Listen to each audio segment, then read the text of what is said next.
Hello and welcome to the FWD Champions Day preview show, coming to you live from Sha Tin. And what a day we have here on Sunday. The world's best sprinter, a hit song by the Killers and a giant horse with a strange walk. Headline, a day full of world horse racing stars.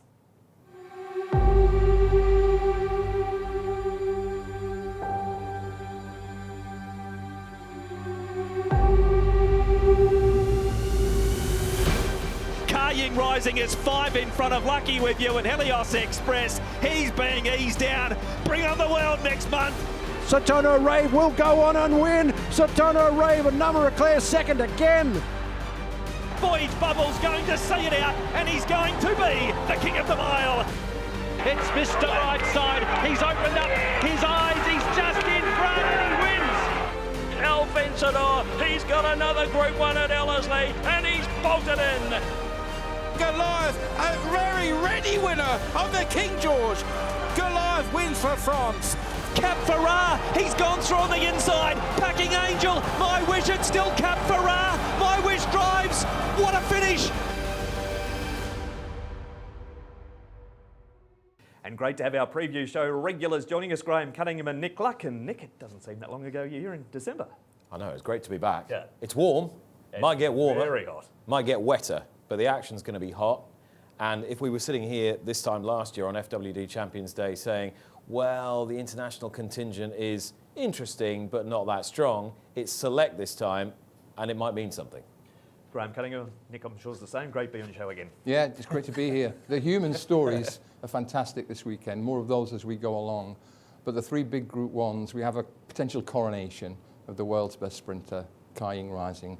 We have a duel between two of the most rugged, high-class, consistent milers on the planet, Mr. Brightside and local hero Voyage Bubble. And we have a QE2 Cup that is absolutely redolent with different angles. Goliath from Europe and 1, 2, maybe 3 Japanese aces, Prognosis, Tastiera and Liberty Island, who are all very familiar with this place. Let's dissect them a little more right now as we dive into the first of the Group 1s. It's the Chairman's Sprint Prize. And at the top of the book, Caying Rising, who came up with barrier number 4, Satono Rave, last start winner in Japan, and the Takamatsunami Yakinen. Lucky Swain S returns. We've got Helios Express, who keeps running placings behind Caying Rising. Denon Mickley comes via Dubai. Lucky with You's back in form. Beauty Waves and co-partner Prance, they both raced last weekend. Caying Rising, he is the star of world sprinting, and it's only fair we start the show by chatting to his trainer, David Hayes.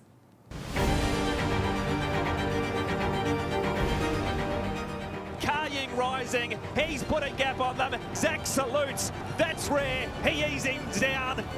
It's Caying Rising in front. He's too clear. Caying Rising, he'll win it. It is Caying Rising, 6 in front of Lucky with You. The world's best sprinter is going to teach them a galloping lesson. David Hayes, we're on the eve of what is going to be a huge meeting, of course, the grandly titled Champions Day, which is certainly sponsored by FWD. Caying Rising, he's very much the pin-up boy, isn't he, at the moment of Hong Kong racing.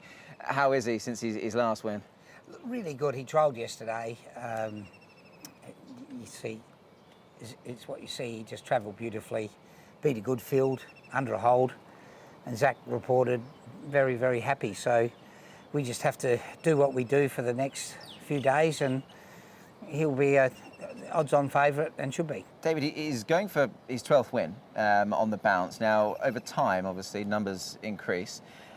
It's quite the record so far. It might just be getting into the realms of sort of real superstardom, given what we know here in Hong Kong. Do you feel any pressure with that in any respect? I think you'd feel that pressure as we get a bit closer to it. He's doing a bit different than Hong Kong, where Golden 60 never moved. This horse will be travelling to get it. He'll have to go to Australia and race maybe once or twice down there.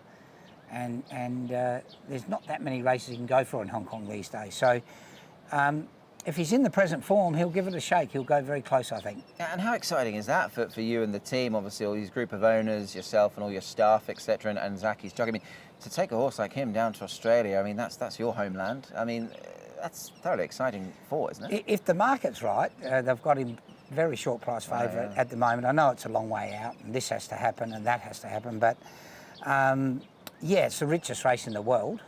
turf. And back in Australia, which we would love, Zach and I, to go back and take a Hong Kong horse and win. Indeed, indeed.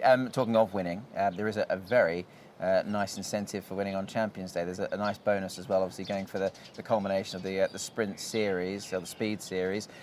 Again, there's so much to play for with this horse, isn't there? Yes, I think he's basically racing, for to him 20-something million, 22 million, I think. I don't try and not look, but if he does that, he'll have an undefeated $60 million season. Wow. I don't think many horses have done that. No, indeed. And I must ask you, obviously, the sprint is one thing. Your horse, obviously, a superstar, Caying Rising. But there's a different feel to this year, David. Now, it's not going to go unnoticed. Mr. Brightside is here, trained by your three sons, Ben, Will and JD.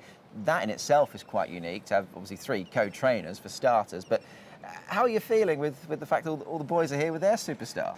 Boys aren't terrific communicators with their mother and fathers, but God, I've had some phone calls. I bet you have. They've been really keeping in touch, and he means so much to them. And what a great horse he is. He's going for we say he's won 10 Group 1s because the All-Star Mile is a Group 1 now, and he's been placed 9 times. So I think if he doesn't win, he'll go very close. And amazingly, from humble beginnings too, this horse. Yeah, he came out of a South Island maiden in New Zealand and was unlucky 5th. That's a long way from Hong Kong's Champion Day, isn't it? But what a great horse. He was their first city winner, their first listed winner, their first Group 1 winner. Yeah. And he won't be their first international winner because they won a Group 1 in New Zealand, but he might be their first big international winner.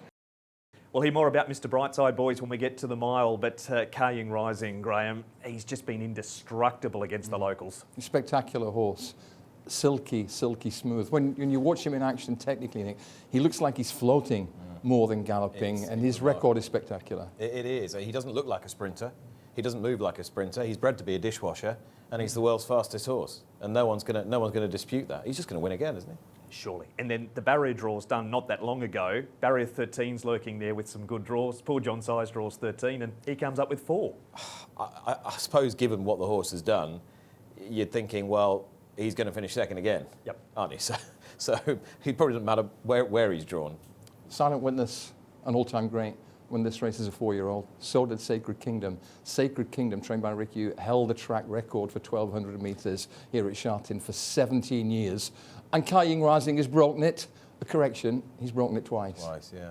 Yeah, he's a remarkable animal. It's such an interesting race, given that Lucky Sweynesse is coming back, Graham. But even at Lucky Sweynesse's best, I'm not sure he could ever run as fast as this. That's interesting. If you look on the Hong Kong Jockey Club ratings rather than the international ones, they're both on 132. Yeah. When Lucky Sweynesse won this very race 2 years ago, he was absolutely dominant. But Mark, there have been bumps in the road physically for him since then. There has, Graham. He's had a left fetlock injury, has Lucky Sweynesse. So we haven't seen him, Nick, since the 7th of April when he won the Group 2 Sprint Cup. This is one heck of an assignment to try and do this first up. Huge. And they were going to come back in that very same race, but he wasn't ready, so they've had to wait for this race. Say he's, 80%? And that's not going to be enough, I don't think, even if he was back to his imperious best. For those wanting to play the race, they're not going to want to hear us say, well, Caying Rising is going to go 12 straight, are they? I thought Dan on McKinley might be an interesting horse to pick up the piece. If he's recovered from going to Dubai, I thought finished off that Alquoz quite strong. I think the December race here might be absolutely key, Mark.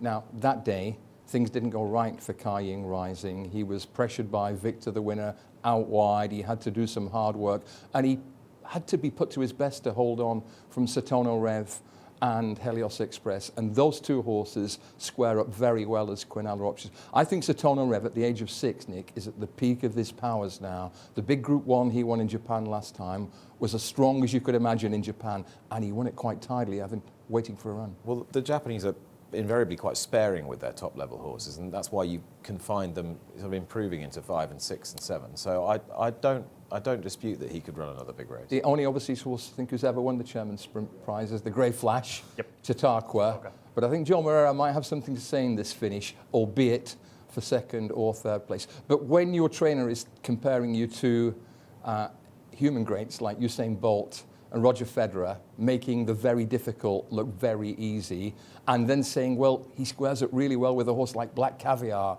at this point in his career, you know you're onto something special. You mentioned Satono Rave a short time ago. We'll hear from his rider now. It is the Magic Man, Joe Moreira. Yeah, I'm extremely happy. He's a big horse. He needs a bit of space. He's obviously, it seems like the real pace will come from the inside and maybe too wider. So the better draw is really good for him, I guess. Last time out, obviously a big win for him in Japan. Of course, you were on board. We know he's a class act.